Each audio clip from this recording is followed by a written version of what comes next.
And Greg Lopez, his Colorado point of view on migrant gangs and what he wants to do about it on Capitol Hill.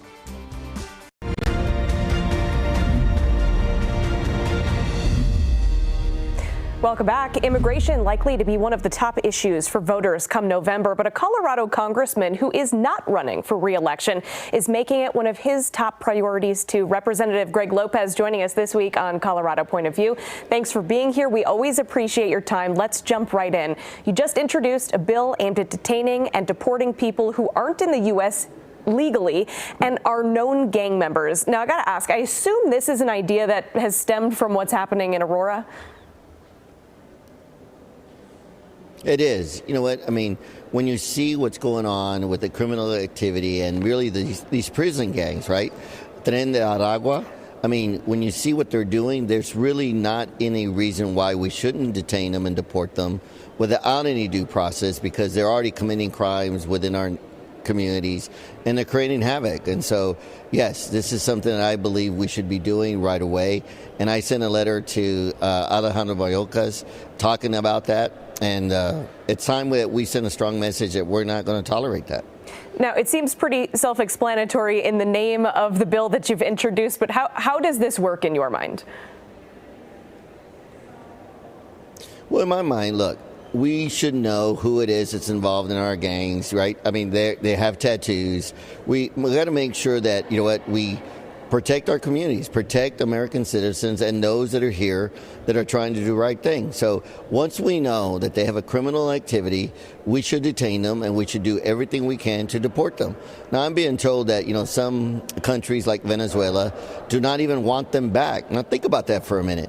When your own home country doesn't want you, that says a lot. You know, it says that, you know, there's a reason why they don't want you, and we definitely don't want them here if they're going to terrorize our communities. And so that's the way I envision this, that we will aggressively go after them. We will deport them, detain them, and make sure that we protect our communities. Now, we just spoke with the Aurora police chief. He says the armed men that can be seen in that viral video forcing their way into that apartment in Aurora may not actually be with Tren de Aragua or any other gang. It's still possible that they are, but without concrete evidence like a certain tattoo or an admission that they are with a gang, we don't know for sure if these are official gang members or if they're just a group of bad guys who are also migrants. So my question is, you know, this idea came up because of what's happening in Aurora, likely because of that viral video that everybody's talking about. But if we don't know that those guys are known gang members, how exactly would this bill help in Aurora? Well, look, I don't buy it for a minute that we don't know. Look, our law enforcement individuals, the border patrols, we track these people. For someone to say we don't know, that's a scary statement to hear from the head of the Aurora Police Department. They should know. And if they don't know, we got to ask ourselves why.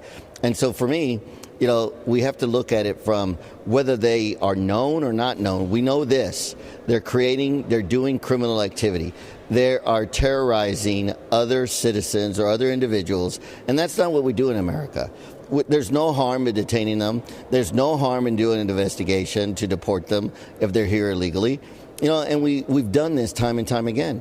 You know, sometimes, you know, people are caught up in such situations, and we still hold them. We hold American citizens until we find out the facts. For us to turn a blind eye to what's going on, that is just wrong. How do you envision enforcement of something like this going? And would local police be playing a role in something like this? They should, yeah, of course. Look, we need to send a strong message that if you're here illegally or you've been given a right to be here until we figure out what's going on, the least that you should do is follow our rules, follow our laws. You do not take other people's property. You don't walk around with guns exposed and knocking on people's doors and just barging in. When we allow that to happen, we're creating an environment that we cannot control. I can tell you this, speaking as a Hispanic American and understanding the Hispanic culture and understanding the gangs that come from these types of countries, these are prison gangs. They're not here because they want to be here. They're here because they're going to start a business. They're going to start doing the fentanyl, the sex trafficking, the child trafficking, all those types of things. I've said it before and I'll say it again. These are like wild dogs. If we allow them to take over a community, they're going to breed and they're going to spread like a cancer. So let's just send a strong message that if you're thinking you're going to do something like that and be a criminal element, we are going to detain you and we're going to deport you. I think when we send that message, people in Colorado will be a lot safer. Now, you brought this up just a moment ago that you recently sent a letter to Department of Homeland Security Secretary Alejandro Mayorkas pressing him to have ICE agents, quote, aggressively apprehend, detain, and deport TDA and other gang members here in Colorado. What do you mean by aggressively? Aggressively. Make it a top priority. Don't just say you're going to. Look, actions speak louder than words. We've seen them time and time go up and testify that they're doing the best they can. You know, they're still trying to figure this out. Aggressively means you go out there. It's kind of like when you are looking for a suspect. You aggressively go out there and find them. And we need to have that strength. We need to send that strong message if we're truly going to protect our communities. Do I expect him to do it? Of course I don't. He's not even protecting our border. So if he can't even close the border, how can we expect him to actually do what we need him to do? And that's why local law enforcement must step up to the plate, and they must close that gap, because the people are counting on their local enforcement to protect them. You've seen what it says on the police vehicles. It says to protect and to serve. It's time we do that. On the flip side, what do you say to people in the community who might worry that ICE agents would be going around asking anybody who maybe looks a certain way for proof of papers? I would say, you know what, you're in America. You know what, this is a situation. Would I be offended if someone came up to me and said, you know what, you look Hispanic, we'd like to know if you're a U.S. citizen? I would not be offended. Why? Because I know I'm a citizen. I know I can prove that I'm an American. Those that are going to be offended are those that are questioning whether they're here correctly or not.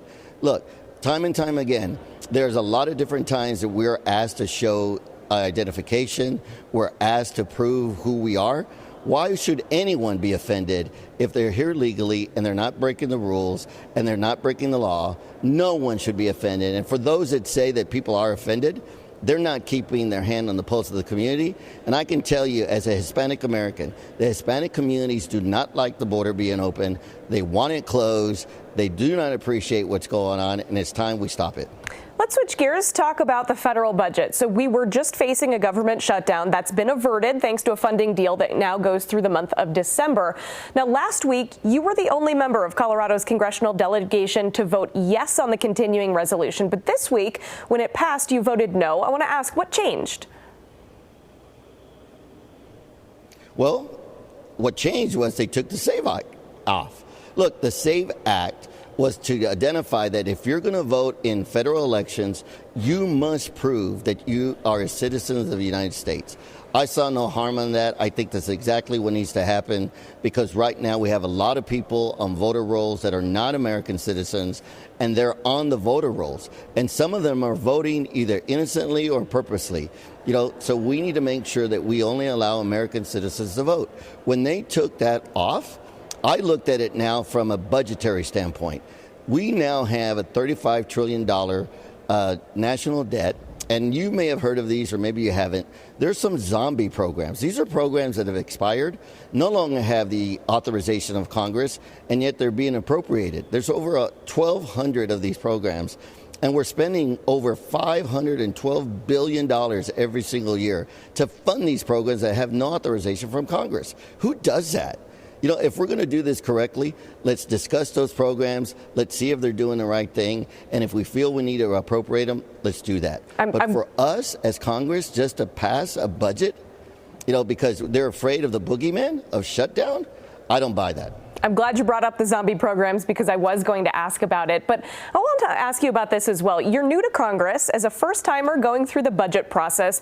What's your perspective on why it has been so tough for Congress to agree on a way to fund the government long term? You know, I think it's a combination of things, right? I think they don't want to be on record making hard decisions. Look, if they just read the 1974 Budget Act and they realize that there is a process for us to do this, and accountability and oversight is another role that Congress should be playing, we're sent up here to make difficult decisions that impact the future, but also the quality of life of every citizen in America. I don't think that's happening. I don't think people are taking that seriously. I think too many of my colleagues up here put politics over people, and I will always put people over politics. If we can do that, we will be able to do what we were set up here to do, and that is protect the public purse and make good informed decisions. Now, you guys are going to work on the budget one more time before somebody else takes over your seat come January. I know you're looking to make cuts, but I want to ask, is there anywhere that you're fighting for money to come here to Colorado? Any areas where you're asking for more funding for Coloradans? Well, look, it's not about asking for more money. It's about reallocating money and utilizing the money correctly. Yes, I'm looking at all these types of things. I'm looking at water projects. I'm looking at what's going on with our forest. I'm looking at what's going on with our border. But that doesn't mean we need to have more money. Look, we just talked about the zombie programs. There's over $500 billion that are being allocated and wasted on programs that we don't even know if they're successful. So there's money there. I don't think we need to add more money to the budget. I think we need to do what every American has to do when they have a budget. We have to reevaluate our priorities. We have to tighten our belts, and we can't be funding every single project specifically if it's not fulfilling what it's supposed to do, which is ultimately improving the quality of life of everybody in the United States. Congressman, thank you so much for your time and sharing your Colorado point of view. Thank you so much. It's a pleasure being here.